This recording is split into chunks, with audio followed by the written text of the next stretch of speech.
दोस्तों, JKITI मंत्र YouTube channel में आप सभी का स्वागत है। आज हम इलेक्ट्रिशियन थ्योरी से रिलेटेड एक टॉपिक लेकर उपस्थित हुए हैं और आज का टॉपिक रहेगा इलेक्ट्रिक करंट के बारे में, यानी कि विद्युत धारा से रिलेटेड। इस वीडियो में आपको क्वेश्चन मिलेंगे और वो क्वेश्चन इलेक्ट्रिशियन थ्योरी से होंगे और most repeated previous years important question रहने वाले हैं, यानी कि जो क्वेश्चन हर बार रिपीट होते हैं और पिछले सालों में पूछे गए हैं, वही क्वेश्चन इस वीडियो में आपको मिलेंगे।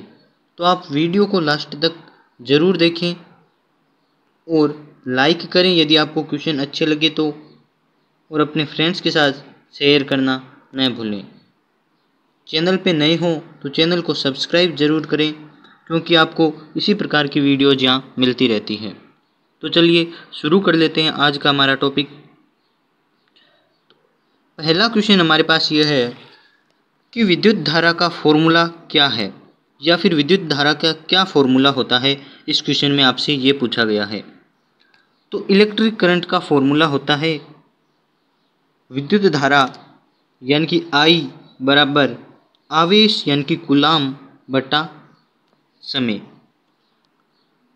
तो विद्युत धारा इलेक्ट्रिक करंट जिसे आप एम्पियर में मापते हो,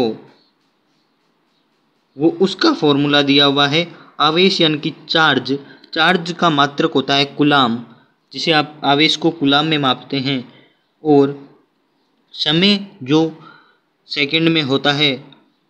तो इन तीन से आप इलेक्ट्रिक करंट निकाल सकते हैं। तो इनमें से आपको दो की आवश्यकता होती है और तीसरी स्वतः आप निकाल सकते हैं। यदि आपको विद्युत धारा निकालनी है तो आवेश बट्टा समय लगाइए, और यदि आपको आवेश निकालना है तो इसी फॉर्मूला का यूज करके आप निकाल सकते हैं। तो क्वेश्चन में विद्युत धारा का पूछा है, तो विद्युत धारा बराबर आवेश बटा समय, या फिर I बराबर Q बटा T, ये इसका फॉर्मूला रहेगा। नेक्स्ट क्वेश्चन है, विद्युत धारा के मापन में उपयोग लिए जाने वाले एमीटर को किस क्रम में लगाया जाता है। तो विद्युत धारा मापन करने के लिए या फिर विद्युत धारा को मापने के लिए हमें एमीटर का यूज करते हैं, ये आपको क्वेश्चन से पता चलता है। तो आपको ये क्वेश्चन भी पूछा जा सकता है कि विद्युत धारा के मापन के लिए किस यंत्र की आवश्यकता होती है, तो एमीटर होता है। एमीटर को किस क्रम में लगाते हैं, ये क्वेश्चन आपको पूछा गया है कि एमीटर को किस क्रम में लगाया जाता है। तो श्रेणी क्रम यानी कि सीरीज में एमीटर को लगाया जाता है। जब भी विद्युत धारा का मापन करना होता है तो एमीटर से करते हैं, और एमीटर को हमेशा ही सीरीज में लगाते हैं। जैसे आपका ये सर्किट है, तो एमीटर आपके यहाँ लगेगा।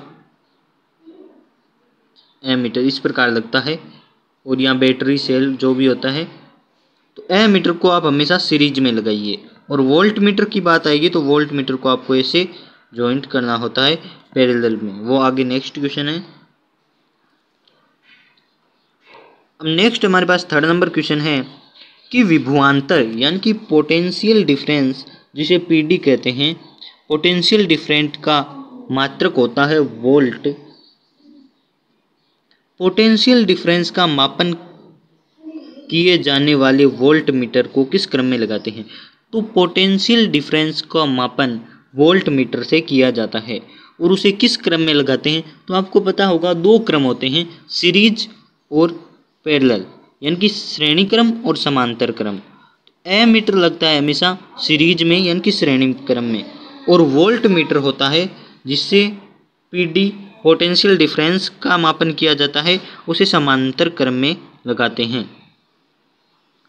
तो पोटेंशियल डिफरेंस ज्ञात करने के लिए वोल्ट मीटर का यूज किया जाता है। और आपका ये सर्किट होता है, ये मान लीजिए सर्किट है, यहाँ बैटरी सेल प्लस माइनस, और आपका मान लीजिए ये पूरा सर्किट है। तो आपको वोल्ट मीटर लगाना है, तो वोल्ट मीटर ऐसे पैरेलल में लगेगा, इस सर्किट के पैरेलल में V वोल्ट मीटर ऐसे लगता है, और सीरीज में लग जाता है आपका एमीटर।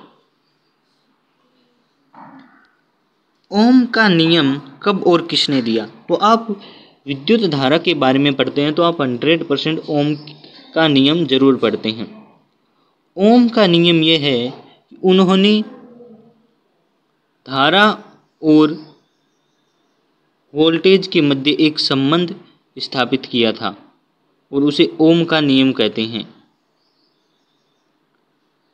ओम का नियम है, और ये किसने और कब दिया ये क्वेश्चन पूछा गया है।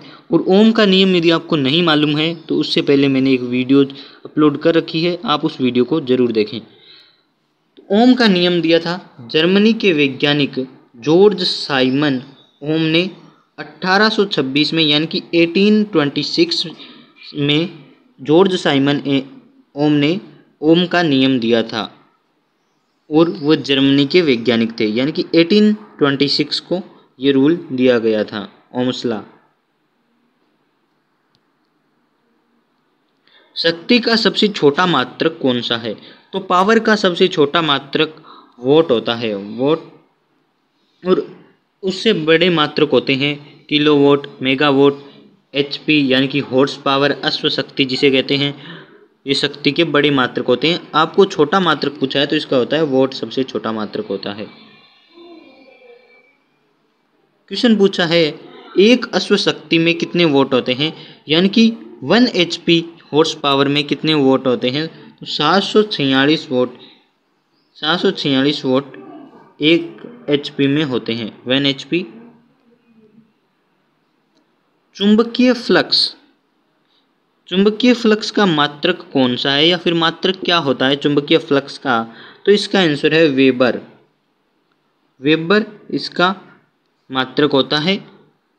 वैसे इसका मात्रक मैक्सवेल भी होता है, पर आपको क्वेश्चन में पूछा जाता है कि चुंबकीय फ्लक्स का मात्रक क्या है, तो आपको वेबर लिखना होता है।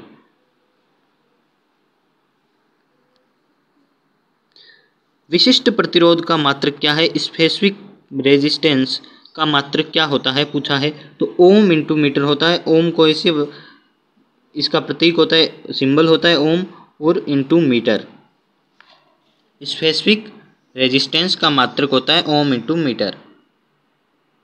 क्वेश्चन नंबर 9 है घरों में विद्युत धारा का संयोजन किस प्रकार से किया जाता है? तो अपने घरों में विद्युत धारा का कॉम्बिनेशन किया जाता है, वो किस प्रकार से किया जाता है, यानी कि किस कॉम्बिनेशन में किया जाता है, सीरीज में या फिर पैरेलल में? तो हमारे घरों में जितने भी कॉम्बिनेशन किए जाते हैं वो समांतर क्रम यानी कि पैरेलल में किए जाते हैं। क्वेश्चन नंबर 10 है भारत में प्रत्यावर्ती धारा की आवृत्ति कितनी होती है?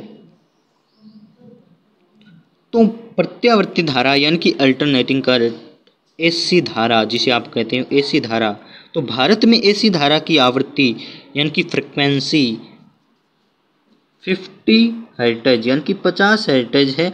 आपको पता है आवृत्ति फ्रिक्वेंसी का मात्रक होता है हर्ट्ज, तो 50 हर्ट्ज है, यानी कि 50 हर्ट्ज आवृत्ति होती है भारत में एसी अल्टरनेटिंग करंट की।